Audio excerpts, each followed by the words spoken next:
La révolution énergétique est probablement celle qui aura le plus d'impact sur notre petite planète. Et cette révolution énergétique, elle est en marche. Je veux vous parler dans cette vidéo de l'hydrogène vert. Depuis toujours, on connaît l'énergie classique, celle qu'on connaît depuis qu'on est tout petit, celle qui est partout depuis la Seconde Guerre mondiale, on va dire ça comme ça, qui régit le monde, l'énergie classique, pardon, les hydrocarbures, pétrole et gaz. C'est l'énergie qui fait tourner à peu près toute notre petite planète. La géopolitique mondiale tourne autour de ça.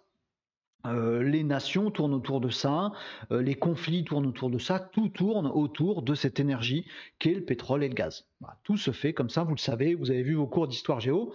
Personne ne se pose de questions pour remettre en cause cette partie-là. Mais le monde, l'économie, les guerres, les nations, tout tourne autour de ça. Personne ne se pose de questions parce que c'est vraiment fondamental dans notre petit monde. L'hydrogène, c'est un vrai sujet. Mais depuis toujours. En fait, on en fait de l'hydrogène depuis très longtemps, mais en fait, on fabrique l'hydrogène, notamment pour l'industrie qui se sert de l'hydrogène, on fabrique avec des hydrocarbures. Donc on est toujours dans la même boucle. En fait, c'est d'avoir du pétrole et du gaz qui fait qu'on est capable de produire de l'hydrogène, qui est un truc qui peut faire la farce pour certaines contraintes en industrie, machin, ça existe. Il y a aussi le nucléaire, mais le nucléaire, c'est un sujet oulalala. Je vais même pas en parler dans cette vidéo, sinon je vais me faire des ennemis forcément, parce que c'est des camps qui s'affrontent, ça divise.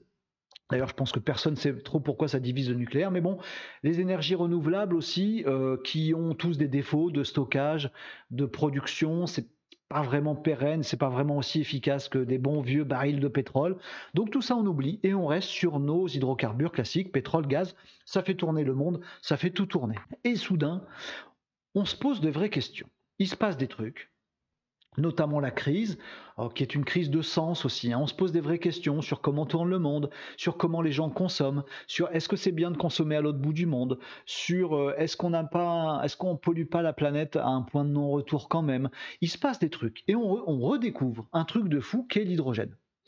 En fait, l'hydrogène, alors juste, je suis pas spécialiste du sujet, mais sachez que l'hydrogène, c'est pas l'hydrogène, c'est le dihydrogène, c'est un gaz qui est déjà utilisé dans l'industrie, dans plein d'usines. D'ailleurs, on a un fleuron français qui produit du dihydrogène, on va dire de l'hydrogène pour faire simple. On sait donc le manipuler et le produire déjà depuis pas mal de temps. Ça stocke sous forme gazeuse ou liquide, du coup ça peut voyager, hein. Ça fait tourner des moteurs déjà dans l'industrie, ça rejette pas de CO2. Et là, magique, on découvre qu'il y a un truc qui s'appelle l'hydrogène qui produit de l'énergie, qui est un comburant, un combustible, et on peut faire tourner des moteurs avec, et ça ne fait pas de CO2. Tiens, on va peut-être se poser la question. Le problème, c'est que à l'heure où je tourne cette vidéo, l'hydrogène, ça embête absolument tout le monde.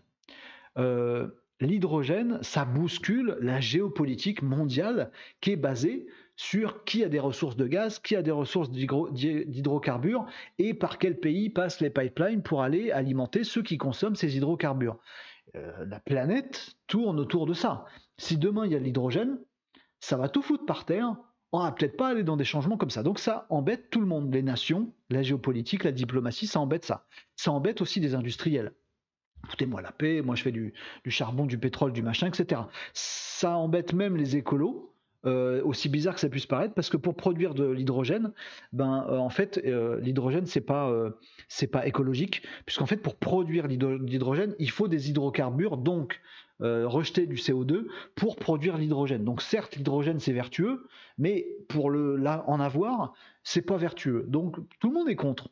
On s'oppose, comme d'hab, comme l'humain fait habituellement, on s'oppose tous bêtement, sans comprendre que tout est complexe et holistique. Alors il y a le camp de l'hydrogène, il y a le camp des industriels, il y a le camp des politiques, il y a le camp de l'international, il y a le camp des pays émergents, il y a le camp des écolos pro-éoliens, il y a que des anti-progrès, que des gens qui sont là pour dire je ne veux pas que ça bouge. Et là, eh bien, la crise, pour une fois, a joué un petit rôle de catalyseur, il me semble. On s'est posé depuis un an et demi, et on a fait des avancées. technologique et de sens, et on a fait des expérimentations à un moment où le monde est tellement bousculé qu'il y a peut-être des innovations, c'est peut-être le bon moment pour faire des innovations. Et c'est ce qui s'est passé très clairement. On a fait des avancées sur les énergies vertes. Alors les énergies vertes, solaires, éolien, etc., qui ne sont pas top, mais qui deviennent un enjeu pour certains pays, et des énergies qui permettent bien de produire de l'hydrogène. On réalise que si l'éolien et le solaire ont leurs défauts, eh ben, ils peuvent être très bien pour produire de l'hydrogène. Et l'hydrogène, lui, il est propre et il est très bien pour faire tourner de l'industrie, des moyens de transport, etc., de façon verte. Du coup, ça commence à créer une association qui peut être assez rigolo. Alors les écolos progressistes, ceux qu'on entend peu, commencent à prendre toutes les pièces du puzzle et ils mettent tout ça ensemble en se préoccupant uniquement des progrès humains et pas des considérations de pouvoir mal placé, de géopolitique ou de qui c'est qu'a le pétrole. Qu'est-ce qu'on obtient aujourd'hui? Et voilà le point d'orgue de cette vidéo où je veux absolument que vous compreniez l'enjeu monumental de ce qu'on appelle l'hydrogène vert. Ce qu'on obtient, et finalement assez rapidement, parce que ça a émergé en un an cette histoire, ce qu'on obtient, c'est une équation qui a l'air sur le papier topissime, et qui l'est en réalité, et qui va l'être de plus en plus. Je vous la fais courte.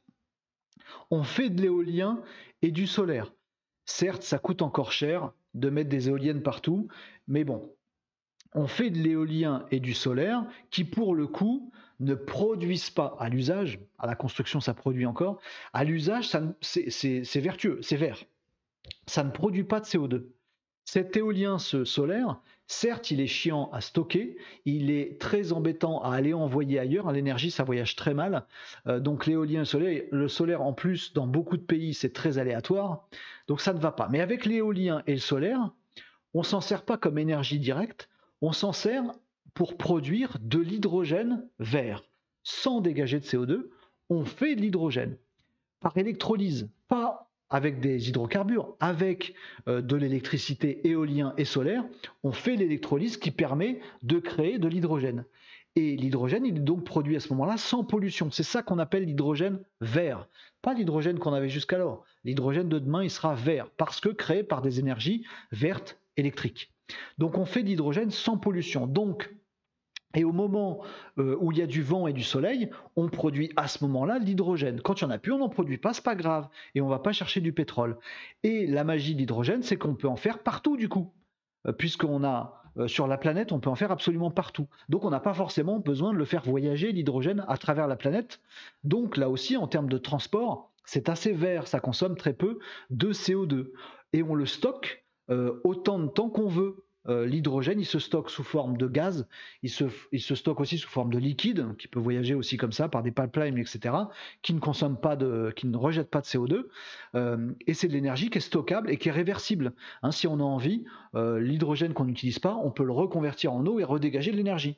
C'est d'ailleurs ce que font les moteurs à hydrogène. Je vous la fais courte, mais c'est comme ça. Donc on peut récupérer l'énergie stockée par l'hydrogène en produisant de l'eau. Donc c'est vertueux du début à la fin. Et on fait tourner tout ce que vous voulez avec de l'industrie lourde, des moteurs d'avions demain, ça n'existe pas encore à ma connaissance, des moteurs de train, ça existe déjà dans certains pays, en France il y a des expérimentations aussi réelles, concrètes et qui marchent, avec des vrais trains à hydrogène. On fait tourner ce qu'on veut, et ça sans pollution. Donc en fait, il y avait un coup, il y avait un billard à trois bandes qui était de dire l'avenir de l'énergie sur notre planète, c'est pas forcément l'éolien et le solaire pour remplacer le pétrole, mais c'est l'éolien et le solaire pour faire de l'hydrogène qui, lui, est vertueux, sans CO2, ni avant, ni pendant, ni après, et qui, lui, peut remplacer le pétrole. C'est l'avenir de l'énergie planétaire. Je vais même un peu plus loin, sur Mars, il est beaucoup plus facile d'aller mettre de l'hydrogène que d'aller mettre des hydrocarbures. Voilà, si vous voulez faire de la prospective et de la futurologie, demain se fait avec de l'hydrogène plutôt qu'avec des hydrocarbures. Ça reste un poil cher encore parce qu'il y a des coûts cachés, mais c'est émergent. Il faut encore améliorer l'électrolyse, les électrolyseurs, les piles à combustible et tout ça, etc. Mais on y est. Ça coûte encore un poil cher, mais vraiment, ça va devenir moins cher qu'à peu près tout l'hydrogène.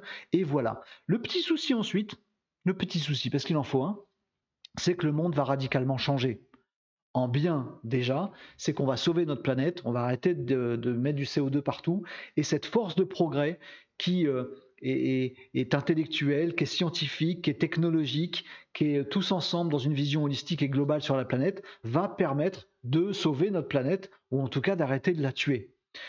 Le problème de ça, c'est que ça va rebattre les cartes totalement de la géopolitique mondiale. Les pays qui font du pétrole seront plus les champions. Les pays qui consomment, il va falloir qu'ils se refassent très vite. Pour info, et je termine là-dessus, la Chine monte sa première centrale à hydrogène. Donc même un pays qui, il y a 10 ans, était taxé de plus gros pollueur avec du charbon, et ben quelques années après seulement, sera peut-être le pionnier de l'énergie verte. Voilà sur ce sujet hydrogène qui est très intéressant et très important pour notre avenir à tous, qui aura un impact considérable. Je voulais vous le partager. Dites en commentaire de cette vidéo où que vous la trouviez, soit sur YouTube ou ailleurs. Déjà, pensez à vous abonner à ma chaîne YouTube si vous voulez ne rien louper des prochains sujets. Dites-nous en commentaire si vous avez des exemples d'applications de l'hydrogène. Il y en a plein, il y en a de plus en plus. Si ça vous semble vertueux, si ça vous semble aussi dangereux, notamment au niveau de la géopolitique, on partage tout ça ensemble. Likez cette vidéo, partagez-la pour donner cette information-là, qui est quand même exaltante et progressiste, à tous les gens qui seront de bonne composition pour faire ensemble le monde meilleur qu'on mérite tous et nos enfants en premier. Merci beaucoup d'avoir suivi cette vidéo, abonnez-vous à cette chaîne YouTube et n'oubliez pas que je tourne ces vidéos en live tous les jeudis à partir de 17h avec vous en commentaire sur Twitch, sur YouTube Live, sur Facebook Live, sur LinkedIn Live. Je tourne ces vidéos et vous me voyez les tourner en live tous les jeudis à 17h. Donc n'hésitez pas à nous rejoindre pour commenter sur le sujet ou sur d'autres. Avant, après, on papote, on chill, etc. Et j'en profite pour tourner les vidéos en live. À très bientôt les amis.